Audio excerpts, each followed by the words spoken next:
Hi, this is Cool Hand Mike. Today we're going to talk about branches in this video. What they are, why you'd want to use them, and how to use them.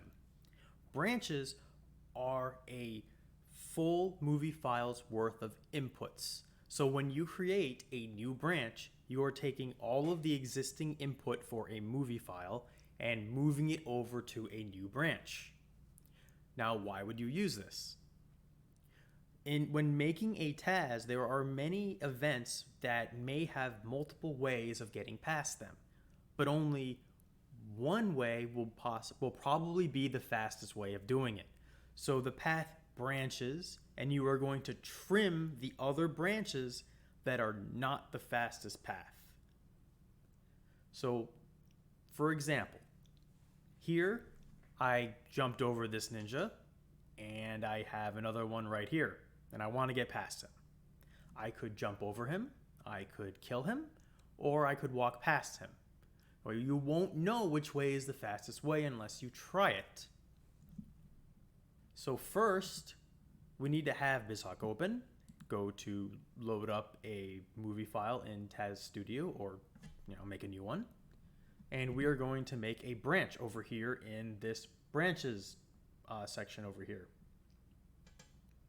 The most simple way of creating a branch is to just click Add a Branch.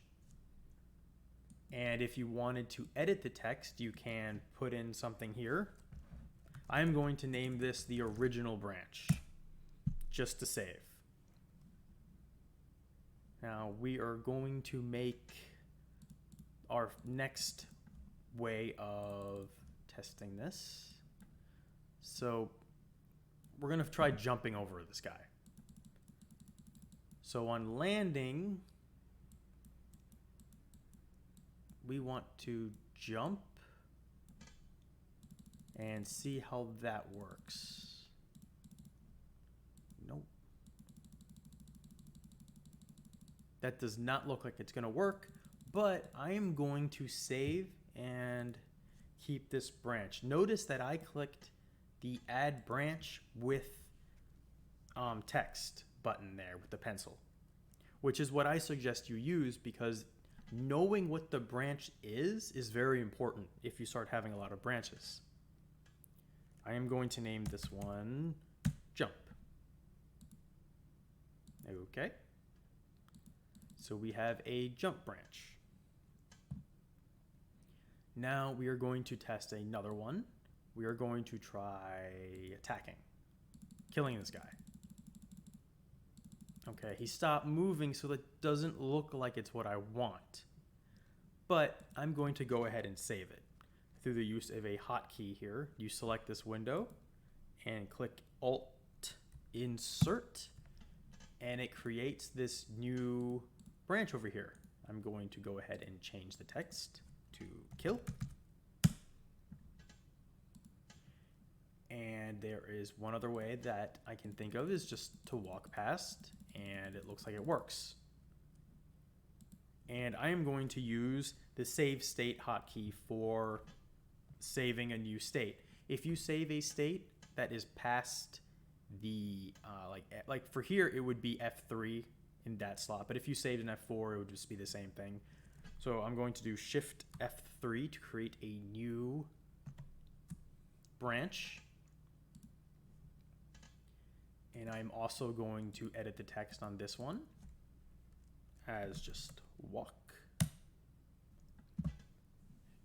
Now, one thing to do, now that we have the 3 branches, we are going to test out and see which one is the best.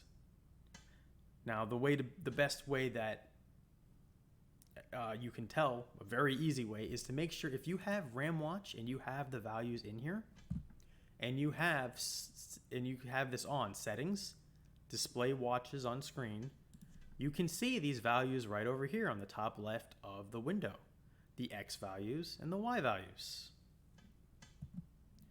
So when you hover over these index here for the branch, the index values, a screenshot will appear that it has taken, and you can see the text on the bottom, and it makes it very easy to tell which one is the best. jump 342, kill 351, and walk 373, which makes walk the best. So we are going to remove the jump. Again, you can load up one if you wanted to by double clicking. And I'm going to right click and do remove. And for kill, you can also do a hotkey. You can do Alt, click on the window here, Alt, delete.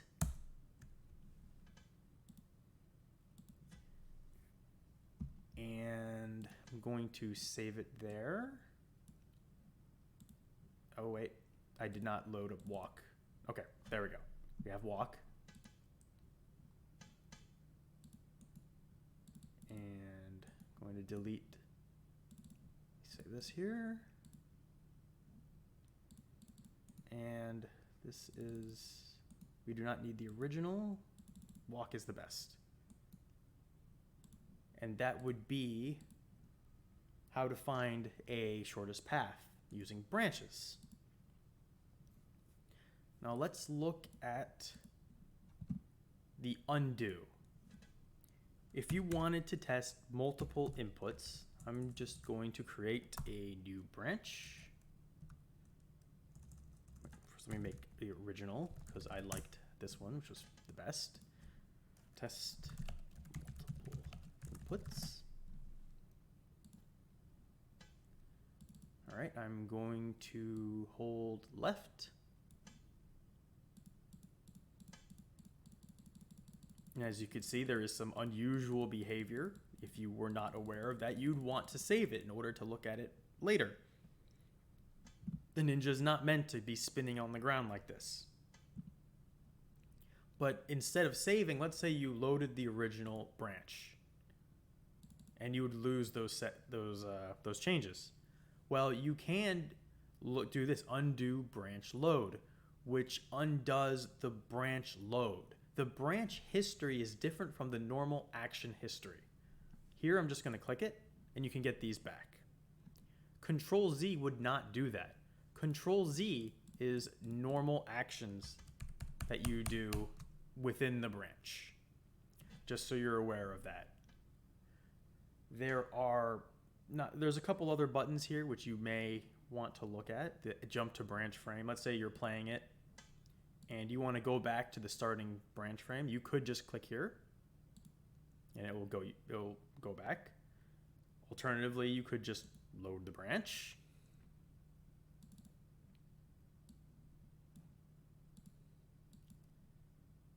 And these other ones I have gone over. Let's look at some other hotkeys, just so you know where they are. If you go to Config and Hotkeys, you can see them here for TasStudio. If you go to the TasStudio tab, add branches, delete branches, and there's a whole bunch of other ones here within for TasStudio. The save states are basically these hotkeys go for the branches. As you can see, I had to set this one, but you can toggle through the branches with these. And a couple more in here are relevant to the TasStudio. And that, I believe, covers branches. Thank you for listening, and have a good night.